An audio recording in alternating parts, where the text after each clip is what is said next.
Let's talk about this Coco real quick. You just said something.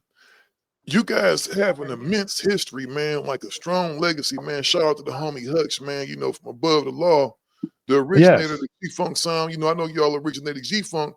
You said Snoop Hmm. auditioned for y'all first, right? Well, he auditioned in front of Cool 187 above the law, La Cienega, Centinela. Ironically, the same studio he has in his compound. But when you walk in there, it say home of G-Funk. You say a home of stuff we created. So he auditioned on La Cienega, Centinela in 1990 because Warren G used to stay with him. Big ups to Warren G, been going out there keeping it 100. That's a man because he stayed with us in 1989. I stayed with us, and me and Warren stayed with him in apartment 187 at the Cottonwood Ranch in Kokane. You feel me? And he always used to say, "Man, I got this dude named Snoop Rock Ski, and they tell you about to come out and do their thing." So when they auditioned, I always thought Dog was a cold freestyler. He was smooth, charismatic. You know, he had a flow. Nate Dogg was like the silky soul, the like Steve Arrington of the game, and they had their shit. So originally Snoop and Nate Dogg was going to be ruthless artists because Hutch was going to do a demo taking them under the wing because Warren G, before he brought it to Drake, he brought it to Above the Lost. He brought it to Hutch. And I remember like it's yesterday being right there, bro. Like, wow. And I used to say to Hutch, man, Snoop is cold. Snoop is hard. He dope freestyle. So Snoop that's is how hard. I knew his whole get down. He used to call my house in Rancho Cucamonga. We developed a friendship over the years, but you know, after the NWA thing broke apart and Drake broke apart, that's when Snoop got taken over there by Warren G because Warren G, he's the man behind Snoop Yeah, for let me give real. let me do this real quick, Coco. Big ups Hmm. to Warren G, man. That man don't get the credit nowhere Yeah. near the credit he deserves, Mm. man. Warren is like the glue kind of the man to hold the whole West Coast down, man.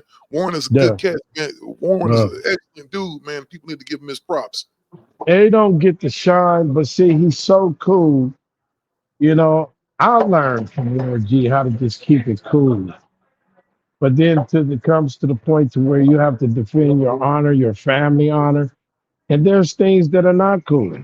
There's things that people lie on a whole podcast where they got to turn around and get checked. It's like, come on, bro.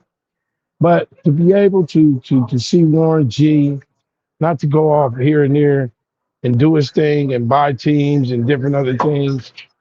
I mean, I really got love for Warren Griffith. This is Jerry Long speaking.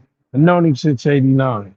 I've known him since we all used to go to Audio Achievements. Him and Jewel and all them would be bagging and you know what I'm saying, and at Audio Achievements. And it was a family environment.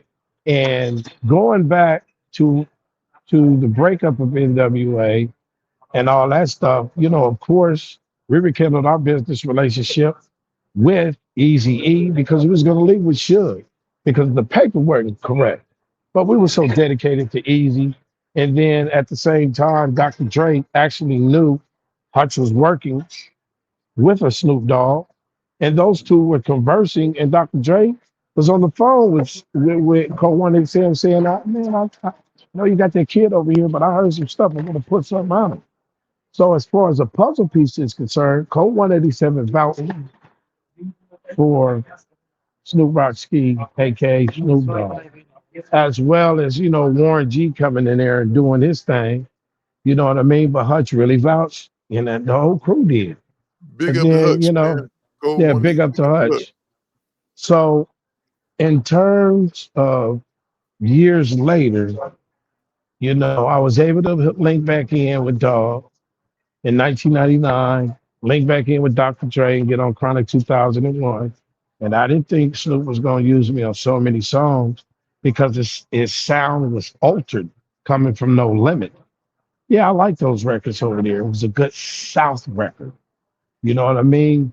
But it wasn't his genuine format where he got it from, which is the hardcore gangster funk. So he used me. He used me on a gang of stuff. And it really helped him as a cornerstone piece. I know he liked to thank himself, but no, man, you need to thank a lot of people that helped you out, the producers, the writers. So therefore, when you got Last Meal going double platinum, paid the cost to be the boss, you got the other songs that I can name. It's like do fair business with people that helped you. And ain't nothing wrong with being on there receiving your star talking about, I like to thank myself. I get it. But then don't let that go to the head and disregard the people that helped you become great. Because the meaning of greatness is not one that can be great by themselves. It's the ability to make others great, which make you great. Mm. Who have you made great, dog? Let me Who ask you have you this. made great? Let me ask you this